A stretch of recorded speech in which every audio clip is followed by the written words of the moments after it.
Share ko lang sa inyo mga idol ang ating natapos na. Ginawa na rin, 2 araw lang balatan mga idol. Pero basic lang naman ito mga idol.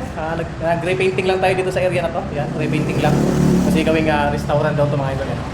Yung sunog na outlet dito mga idol ay nagawa na rin natin. Ano? Napalitan na natin. Ayan. So, at saka yung doorknob dito mga idol, basic na ito mga trabaho na ito mga idol. Napalitan na natin idol. So dito, may konting issue dito mga idol dahil malaki na yung butas ng paglalagay ng doorknob no, sa may pinto. So naghanap tayo ng doorknob na malaki yung cap niya. Kaya pasok at hindi nakita yung yung butas. Ayan. So ayos na mga idol.